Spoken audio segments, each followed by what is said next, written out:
Guys, welcome to my channel. Please like and subscribe. Thank you. Hi, good evening guys. Welcome to my humble kitchen. So, ang recipe po natin ngayon ay butano shogayaki or pork ginger. So, umpisahan na po natin. Ito po mga ingredients natin. Ito po ulit, thin sliced pork. Then, cabbage. Then, onion. Then, gagamit po tayo ng asukal. Then, ginger. Ginger po ito. Kahit po yung fresh ginger na i-grate lang or ihiwain po ng maliliit na slice, okay lang po. Then, yung sake.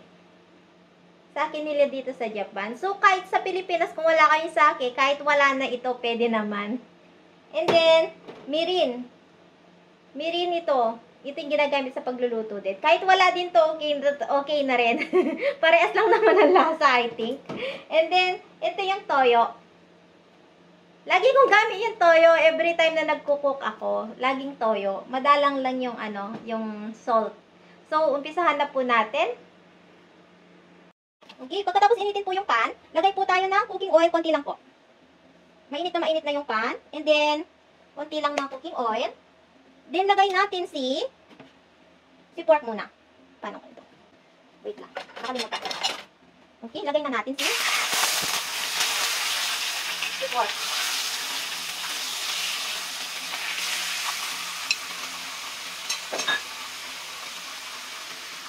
So, habang ginigisa-gisa natin si pork, hintayin lang natin siyang maluto. Madali lang naman maluto to kasi lagi kong ginagamit din yung yung maninipis na hiwa. Lagi kasi akong late nagluluto. So, tulad ngayon, past 8 na yata. So, 9 o'clock na kami kakain ito or siguro mga 9:30 na.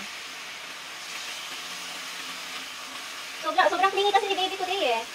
Lagi siya nag-iiyak ngayon. Siguro dahil sa init ng panahon. Maalinsangan kasi dito ngayon yung init niya napakataas. So, gisa-gisa lang po tayo. Okay. Pwede na to kasi maluluto din naman yung karne mamaya pag dinagay yung mga gulay. So, sunod po natin si onion. Okay, then sote-sote lang din po tayo ulit.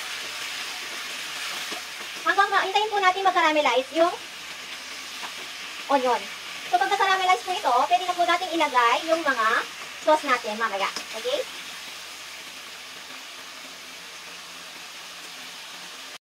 So, guys, habang hinihintay po natin mag-caramelize yung onion, gawin na po natin yung sauce ng shogayaki. Shogayaki is, yung pork ginger po. Okay? Na natin. So, lagyan natin ng ginger. Ginger po. Okay? Kahit konting ginger lang, pwede naman. Pero ako kasi gusto ko yung medyo mahanghang. Maglasa ng todo ang ginger. Okay, then yung sake. Yung sake, kahit konti lang siya. Ayun. Yun. Then, yung mirin na tinatawag nila dito.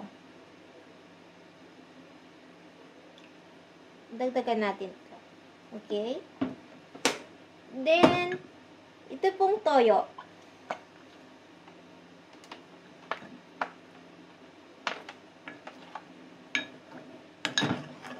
Halu-haluin lang natin. Lagyan ng toyo. And then, lagyan natin ng asukal.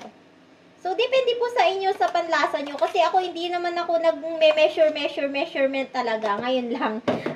Usually, lang ako, yung buhos-buhos lang, kung ano lang yung, yung nasanayan ko. Na paggawa ng sauce, at saka pagtimpla. Yung sarili kong timpla pa rin naman ang ginagamit ko.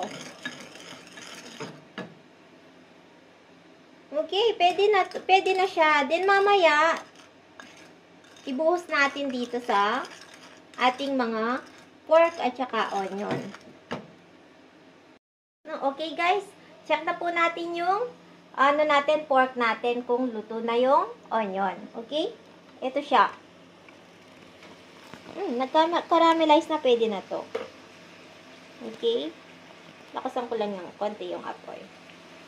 Hinaan ko kasi kanina. Okay. Ayan po siya. Comment. Ayan. Ang bango. Then, lalagay po natin yung mixture natin kanina, yung sauce na ginawa. Okay? Alam nyo guys, dito ko lang nalaman sa Japan na yung pork, match na match po siya sa luya. Try nyo man po, kahit mag-gisa-gisa lang kayo tulad ng ginawa ko, napakasarap na niya. Proven po yan kasi mahilig ako sa pagkain. And then, tapos na natin ibuhos yung sauce natin. Bago matuyo, lagay na po natin yung repolyo. Okay? Actually, yung iba, yung repolyo nila, hindi na nila nilalagay. Pero ako kasi gusto kong ilagay, hindi siya raw, kasi gusto ko manuot yung lasa din sa cabbage. Masarap kasi pag nanuot yung lasa sa cabbage, hindi lang siya basta sariwa. Pero sa iba kasi, niluluto nila, sariwa yung cabbage nila, and then itatap lang nila yung pork with ginger sauce. Okay. Sige, halu-haluin lang po natin. Ay, natapon yun. Okay, halu-haluin lang natin siya. And then, after that, takpan natin ulit. Then, hintayin po natin ng mga ilang minuto.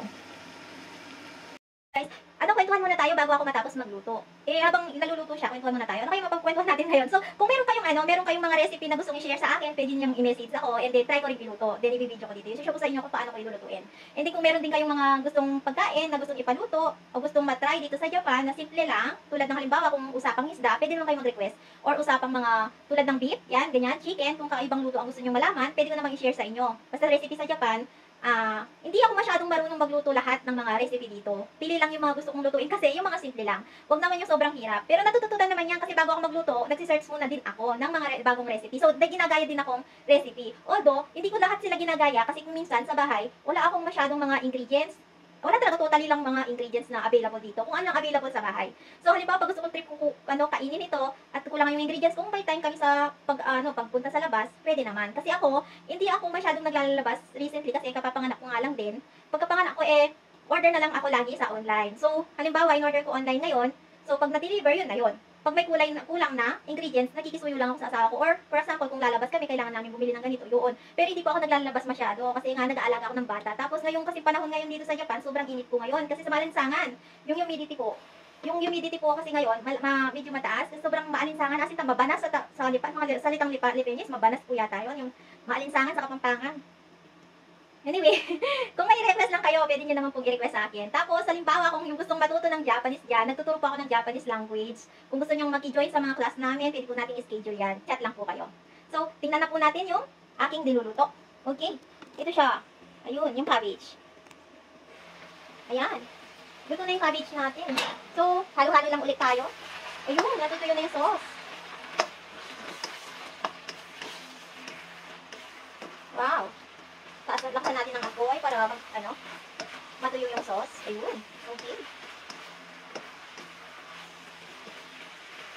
Okay.